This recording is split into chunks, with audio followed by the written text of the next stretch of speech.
성령의 9가지 열매 가운데 이제 벌써 3번째 열매를 맡고 있습니다. 옆에 가족들이 있다면, 옆에 앉은 분들이 있다면 그렇게 한번 질문 한번 합시다. 성령의 열매 잘 맺고 계십니까? 한번 그렇게 물어보시겠어요? 대답까지 한번 해주시기 바랍니다.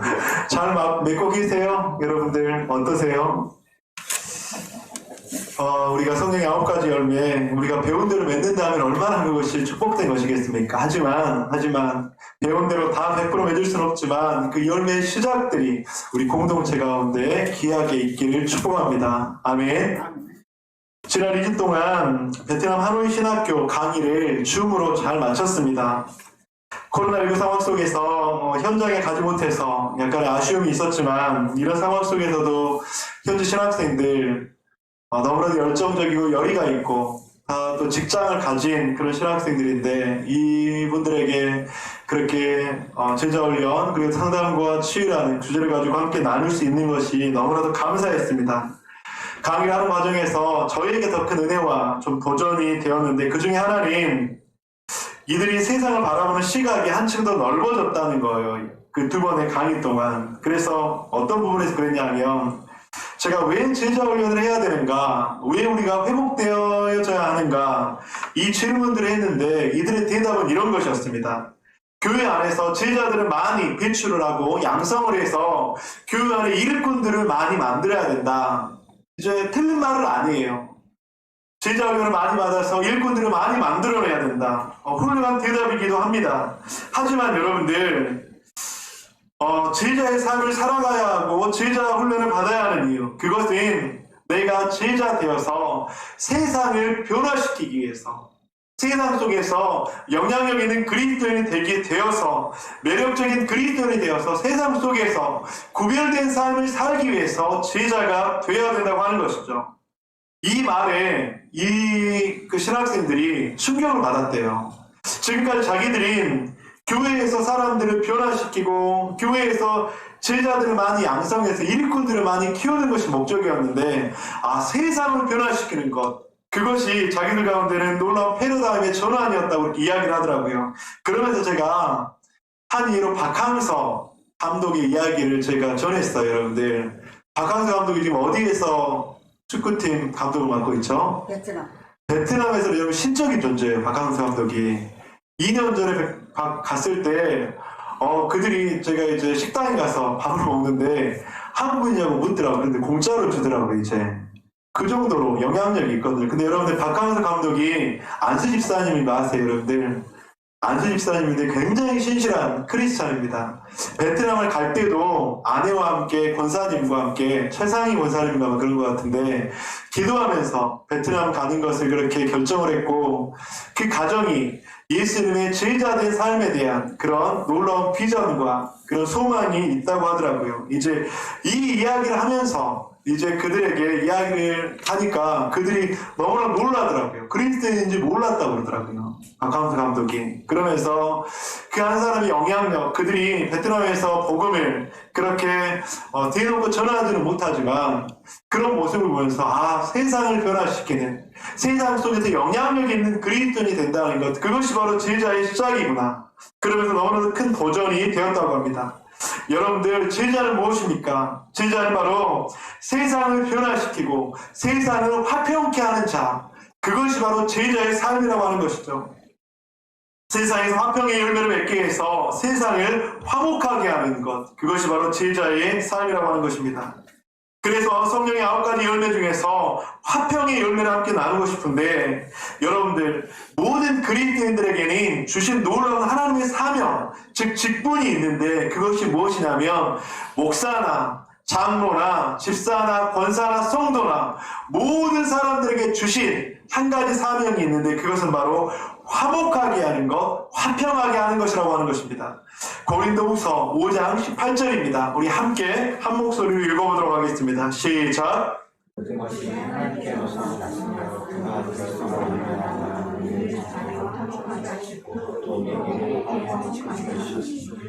여러분들, 그리스도로 말미암아 우리를 자기와 화목하게 하시고 우리에게 화목하게 하는 직분을 주셨다고 하는 거예요. 우리를 세상에서 화목하게 하는 직분. 그런데 여러분들, 화평하면, 화목하면 어떤 느낌이 드세요? 화평, 화목하면 무엇이 떠오르십니까? 여러분, 우리나라에는 특별히 이 화평, 화목이라는 주제, 이슈가 굉장히 있는 나라예요. 왜냐하면 우리나라처럼 화평치 못한, 화목치 못한 나라가 세계에서 우리나라 같은 나라가 없기 때문입니다. 여러분들, 우리나라가 외세의 침략을 많이 받았잖아요. 그런데 외세의 침략을 공식적으로 몇 번이나 받았는지 아세요? 수많은 문헌과 또 그 자료들에 의해서 우리가 외세의 침입을 몇 번이나 받았을까요? 공식적으로는 931번을 받았대요, 여러분들. 반만년의 역사 가운데 공식적으로 931번. 근데 비공식적으로는 작게는 2000번, 많게는 7500번의 외세의 침략을 받았대요. 여러분, 우리나라 역사가 5000년 되지 않았잖아요. 그런데 7500번의 외세의 침입을 받았다. 그러면 거의 1년에 한 번에서 2번 꼴이에요. 여러분들, 이처럼 우리나라의 가장 큰 소원은, 우리의 소원은 뭐라고요? 통일. 그런 노래까지 있잖아요, 여러분들. 그래서 우리나라의 가장 큰 소원이 무엇이었냐면 화평이라고 하는 것이었습니다. 그래서 여러분들, 예전에 어른들이 아침에 일어나면 어떻게 인사를 문화를 묻죠? 밤새 안정하셨습니까? 이게 바로 밤새 화평하셨습니까? 왜냐하면 자고 일어나면 문제가 일어나고, 자고 일어나면 어려움들이 있으니까, 여러분들. 나라뿐만 아니라 우리 또한 늘 화평을 원하는 존재였습니다. 가정이 화평했으면 좋겠고, 직장이 화평했으면 좋겠고, 사람들과의 관계가 화평했으면 좋겠고, 공동체가 화평했으면 좋겠고, 여러분들, 그러면서 우리나라 사람들이 이 화평에 대한 이슈 때문에, 이 화평에 대한 두려움 때문에 잘 못하는 게 있어요. 전 세계적으로. 무엇을 잘 못하냐면 토론을 잘 못한대요. 우리나라처럼 토론 문화가 그렇게 선진국 가운데서도 떨어진 나라가 많지 않대요. 왜냐하면 여러분, 토론을 하면 그것을 화평이 깨지는 걸로 생각을 하거든요. 토론을 하면 그 가운데 화평이 깨어지고 어렵다고 생각을 하거든요. 그러면서 우리나라 가운데 이 토론, 소통의 문화가 너무나도 약하다고 합니다. 성도님, 우리가 인식하고 정의하고 있는 화평이 과연 그런데 하나님께서 말씀하시는 그 화평과 동일한 것일까? 오늘 그것을 함께 좀 나누고 싶습니다. 성령의 9가지 열매 가운데 화평의 열매가 있는데, 세상에서 말하는 화평과 하나님께서 말하는 화평이 과연 동일한 것일까? 우리는 좀 그것들을 바로 인식하기를 원하고, 그리고 하나님께서 원하시는 교회 공동체, 특별히 5월 가정의 달, 우리들의 가정 가운데 원하는 화평의 열매들이 우리 가운데 맺혀지기를 주님의 이름으로 간절히 축복합니다. 여러분들, 세상적으로 화평의 사전적인 의미가 무엇일까요, 여러분들? 수많은 사전을 다 뒤져보면 화평의 사전적인 의미는 이것입니다. 개인 간이나 나라 사이에 충돌이나 다툼이 없이 평화로운 상태, 충돌이나 다툼이 없이 평화로운 상태, 이것이 바로 모든 사전을 통틀어서 그렇게 정이 내리고 있는 화평이라고 하는 것입니다. 그런데 여러분들도 이 화평이라는 사전적인 정의가 우리들에게 화평이라고 혹시라도 생각하고 있지 않습니까? 여러분, 저는 그래요. 저는 이 세상 속에서 말하는 화평이라는 의미가 저의 가정, 저의 삶 속에서 늘 있었으면 좋겠다. 근데 왜 그랬냐면, 저희 온 가족을 여러분들이 들으셨을 거예요. 저희 부모님, 저희 어머니, 저희 아버님. 왜냐하면 늘 불안했거든요. 늘 싸웠거든요. 그러면서 어렵고 힘들고 싸우는 가정에서 그런지 저 안에는 늘 우리 가정에 좀 문제가 없었으면 좋겠다. 싸움이 없었으면 좋겠어. 싸움이 없었으면 좋겠다. 화평이 있었으면 좋겠다. 저희 어렸을 때 늘 바랬던 거예요. 그래서 하루라도 좀 싸우지 않으면 너무나도 기분이 좋은 그런 가정에서 제가 그렇게 자라났거든요. 그래서 그런지 제가 이제 저희 가정을, 저희 그 옛날 원가정 말고 저희 지금 현재 살아가고 있는 가정을 생각하면 이해 안 되는 게 굉장히 많이 있어요. 특별히 여러분들, 여자 3명하고 제가 남자 혼자잖아요. 그 여자 3명하고 남자 혼자 살아가는 그 가정 가운데 이해가 안 되는 것이 굉장히 많아요.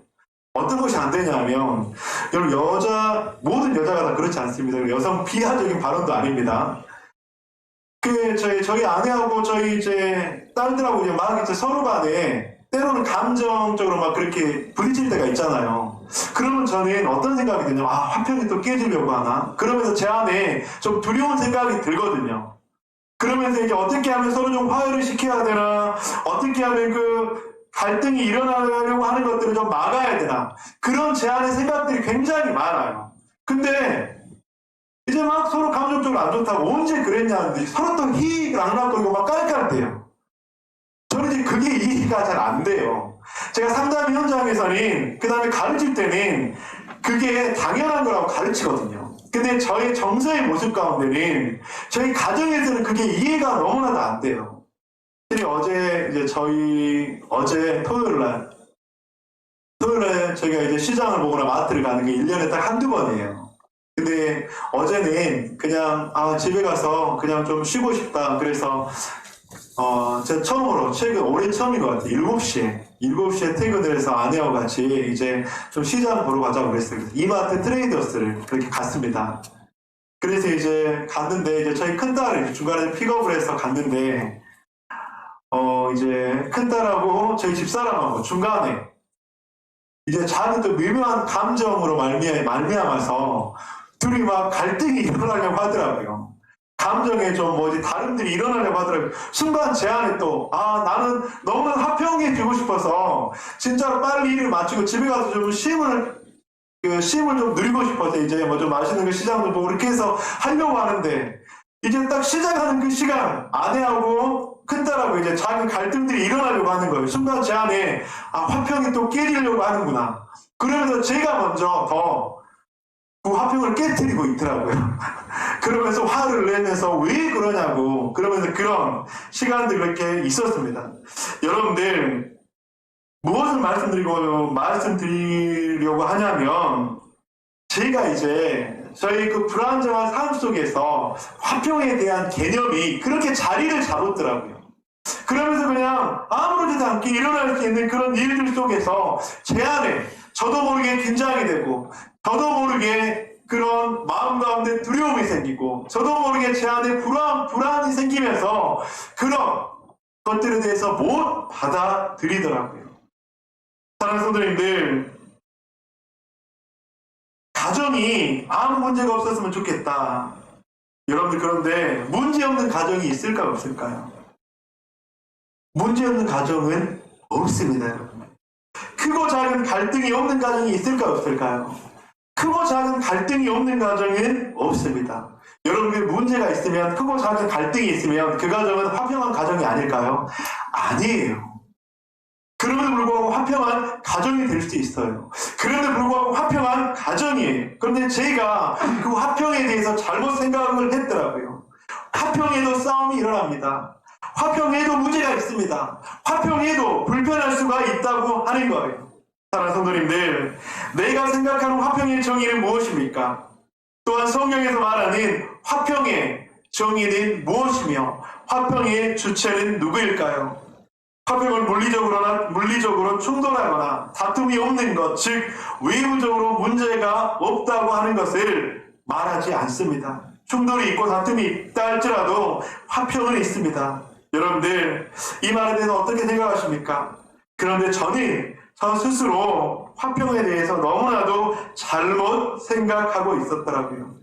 성경에서 말하는 화평은 무엇입니까? 오늘 본문에 에베소 2장 14절 18절 우리 함께 읽도록 하겠습니다.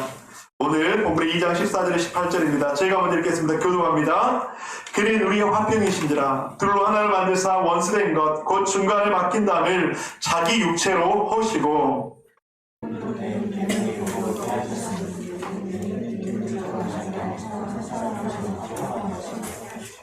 또 십자가로 이들을 한 몸으로 하나님과 화목하게 하려 하심이라. 원수된 것을 십자가로 소멸하시고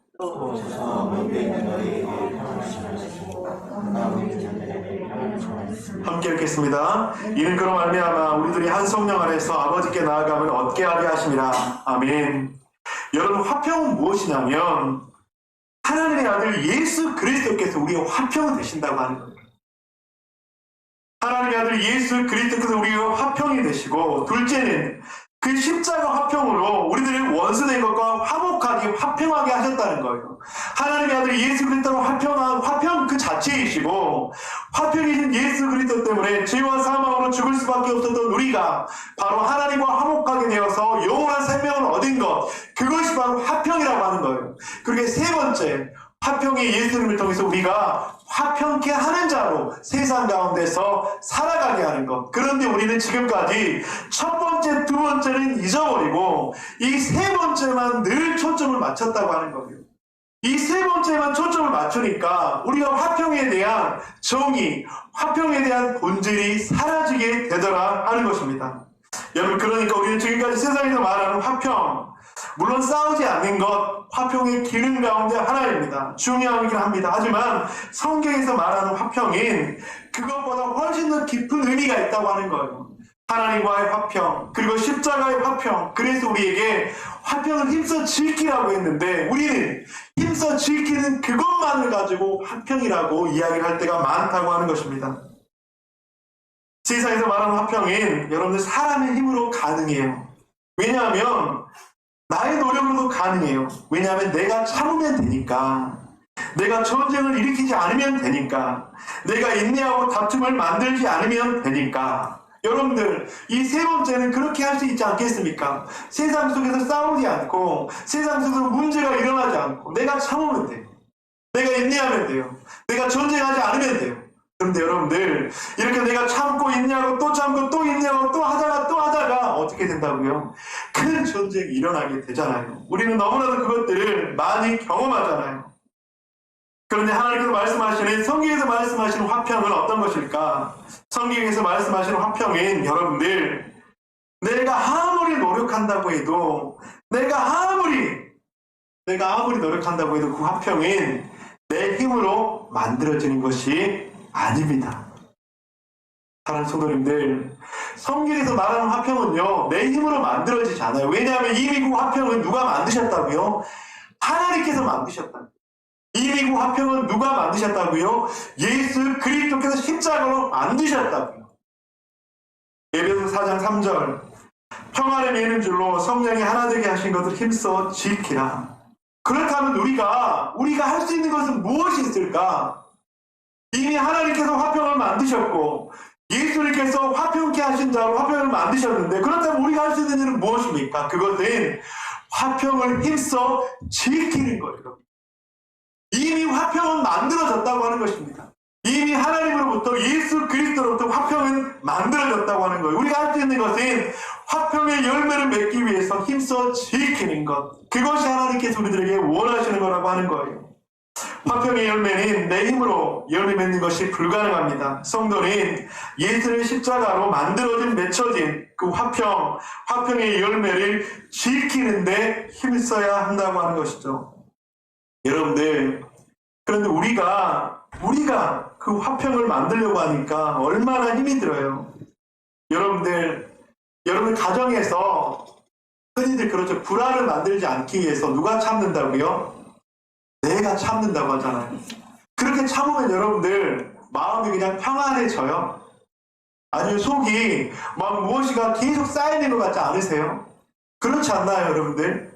여러분들, 내가 나의 가정의 화평을 만들려고 하면 이 사람 눈치도 보게 되고 저 사람 눈치도 보게 되고, 이렇게 하면 저 사람의 마음이 상하지 않을까, 저렇게 하면 저 사람의 마음이 상하지 않을까, 이렇게 하면 내 자녀가 마음이 상하지 않을까, 나의 아내가, 나의 부모님이, 나의 남편이 마음이 상하지 않을까. 여러분, 내가 화평을 만들려고 하면 그렇게 될 수밖에 없다라고 하는 것입니다. 여러분들, 제가 부끄러운 고백이지만 제가 그랬어요. 제가 좀 화평을 만들어 보려고 굉장히 많이 좀 노력을 했습니다. 그런데 노력을 하다 보니까 제가 지치더라고요. 그렇게 노력을 하다 보니까 잘못된 길로도 가고 있는데 혹시라도 눈치가 보여서 이야기를 안 하게 되더라고요. 하나님이 원하시는 길로 가지 않고 있는데 혹시라도 내가 화평을 좀 만들어 보려고 하니까 이야기를 못 하게 되더라고요. 사랑하는 성도님들, 그렇게 되니까 지치더라고요. 문제를 막아보려 하고 문제를 해결해 보려 하니까 결국에는 제가 나자빠 떨어지려고 하더라고요. 사랑하는 성도님들, 내 힘으로는 절대로 화평을 만들 수 없습니다. 가정도 마찬가지고요. 공동체도 마찬가지고요. 여러분들의 수많은 관계도 마찬가지입니다. 내 힘으로 화평을 만들 수는 없습니다. 우리가 할 수 있는 것은 내 힘으로 하나님께서 화평하게 하신 그것을 힘써 지키기 위해서 몸부림치고 기도하는 것밖에 없다고 하는 것입니다. 그래서 하나님께서 말씀하십니다. 무릇 지킬 만한 것 가운데 내 마음을 지키라. 이는 생명의 근원이 이에서 남이니라. 사랑하는 성도님들, 화평케 하는 것은 바로 나의 마음을 지킬 때 바로 가능하다고 하는 것이죠. 사람들의 생각이 모두 다르고 가치관도 다르고 능력도 다르고 가족도 다른데 그 가족도 한 마음을 맞추기가 너무나도 어려운데 여러분들 인간의 노력으로 화평케 한다는 거 쉽지 않습니다. 한계가 있습니다. 참다가 또 그렇게 터지게 된다고 하는 것입니다. 설교에 네가 스프레전 목사님께서 스데반 집사가 돌에 맞아 순교하는 그 본문을 설교하고 있었을 때였습니다. 그런데 교회에 나온 지 얼마 되지 않은 성도가 이렇게 질문했습니다. 목사님, 스데반이 돌에 맞아 죽고 있는데 하나님은 과연 무엇을 하고 있었습니까? 충분히 질문할 수 있겠죠. 그렇게 돌에 맞아 어려움을, 위협을, 또 그 아픔을 겪고 있는데 하나님께서 과연 무엇을 하고 계셨습니까? 스데반 목사님은 그 청년에게 그렇게 이야기했다고 합니다. 하나님께서는 스데반이 용서할 수 있고 사랑할 수 있는 마음을 부어주셨습니다. 여러분, 이것은 무엇이냐면 스데반의 힘으로 초대교회가 강건하게 세워지고 화평해졌다는 게 아니에요. 스데반의 힘으로 초대교회가 왕성이 됐다는 것이 아니라 성령 하나님께서 그렇게 하셨다는 거예요. 이건 교회 공동체 가운데 놀라운 원리입니다. 여러분, 손혜원 목사님이 자신의 아들을 죽인 그 사람을 양아들로 맞을 수 있었던 이유, 많은 사람들이 손혜원 목사님을 칭송합니다. 당신 같은 위대한 성인은 이 세상 가운데 없습니다. 여러분들, 그런데 손혜원 목사님은 늘 고백합니다. 자신의 힘으로 하면 자신의 아들을 죽인 그 사람을 10번, 100번 죽여도 모자랐지만 성령께서 나한테 그런 마음을 주시는데, 하나님께서 그런 마음을 주시는데 내가 어떻게 그렇게 할 수 있습니까? 여러분들, 무엇을 말하는 것입니까? 화평케 하는 것은 내 힘으로는 할 수가 없어요. 내 능력으로는 할 수가 없다고 하는 것입니다. 화평의 반대말이 무엇일까요? 세상의 사전에는 전쟁이라고 이야기할 수 있겠죠. 그런데 여러분들, 성경에서는 화평의 반대말인 분열입니다.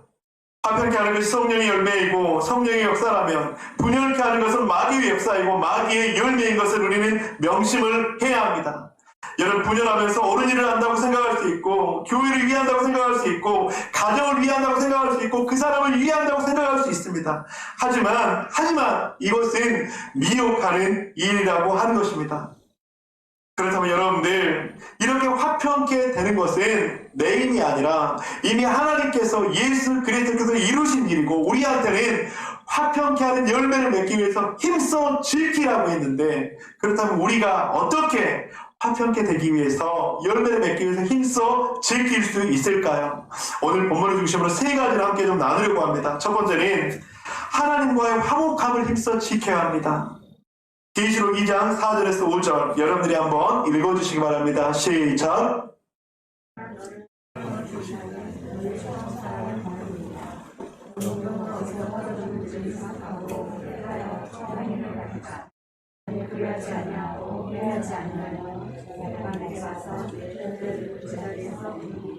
아멘.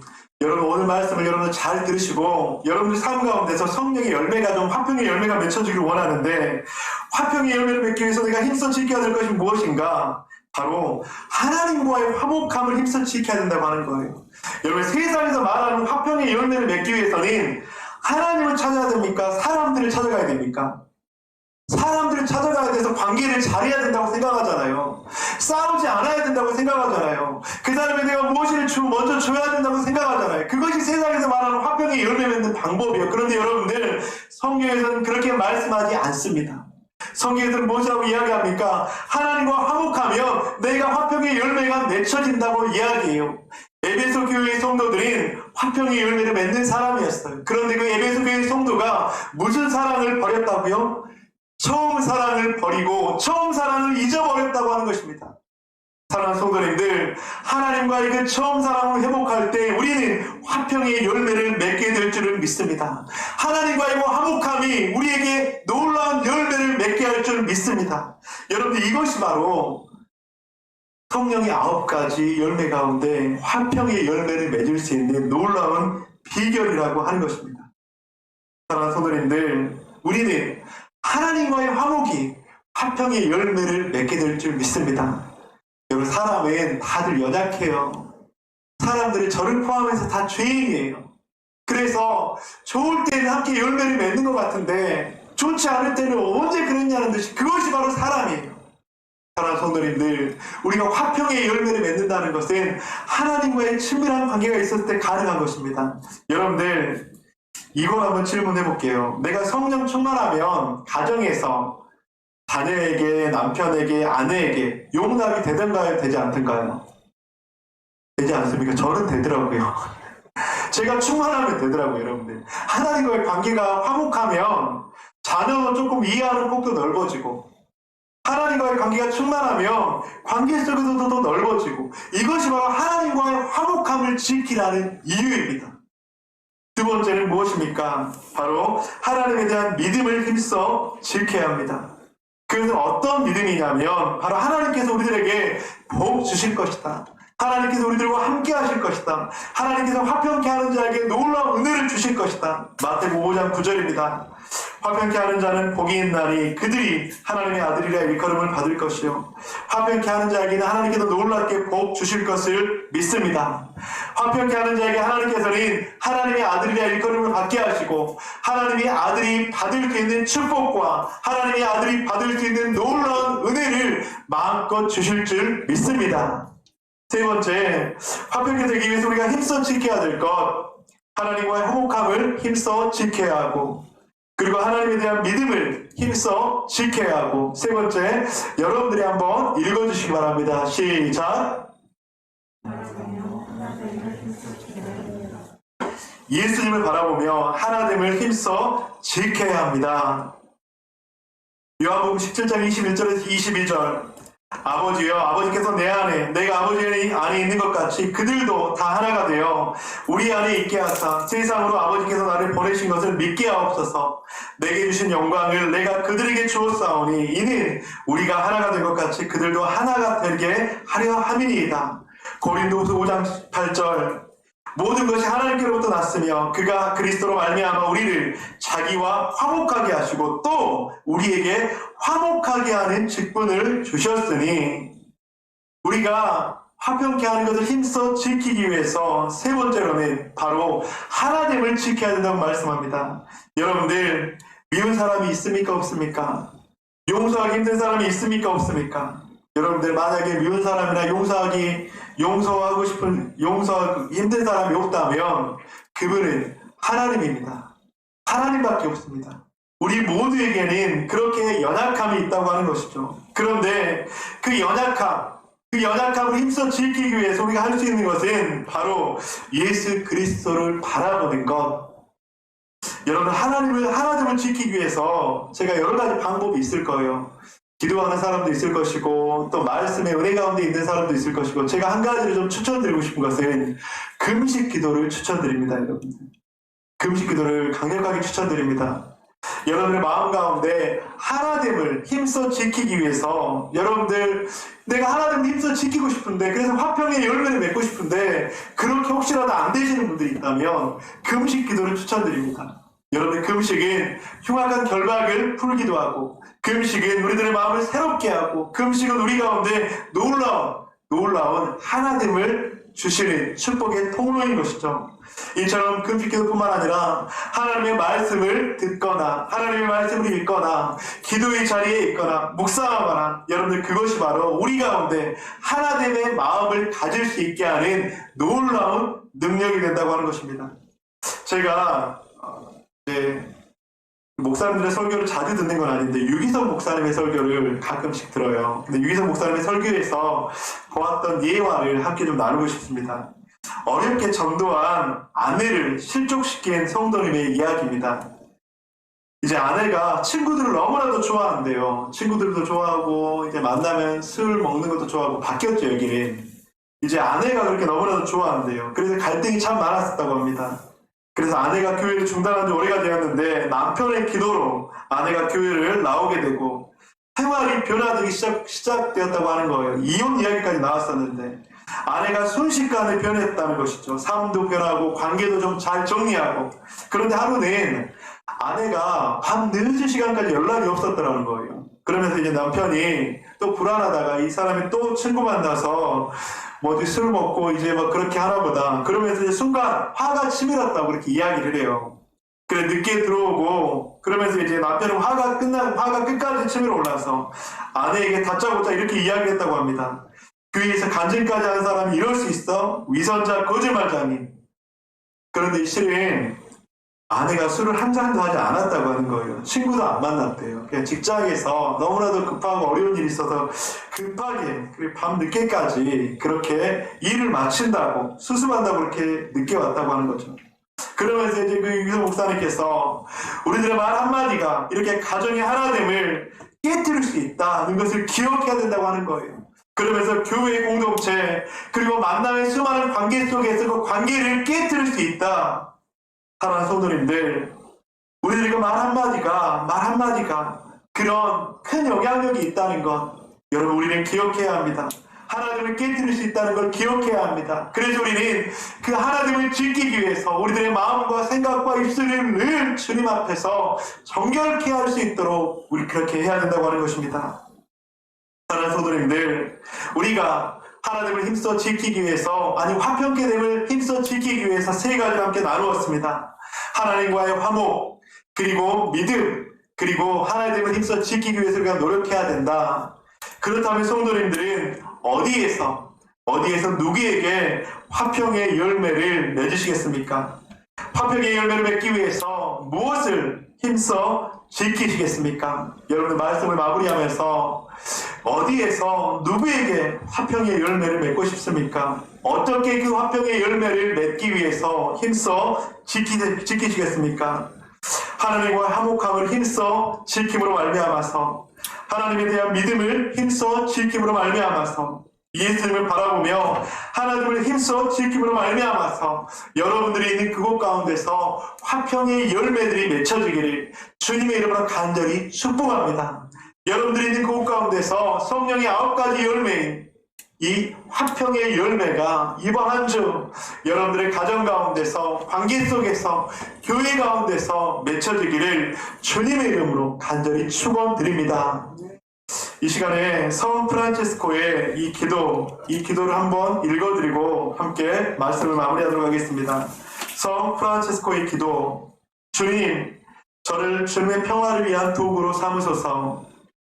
미움이 있는 곳에 사랑을, 상처가 있는 곳에 용서를, 의심이 있는 곳에, 여러분 미움이라고 써져 있는데 믿음을입니다. 의심이 있는 곳에 믿음을, 절망이 있는 곳에 소망을, 어둠이 있는 곳에 빛을, 슬픔이 있는 곳에 기쁨을 심게 하소서.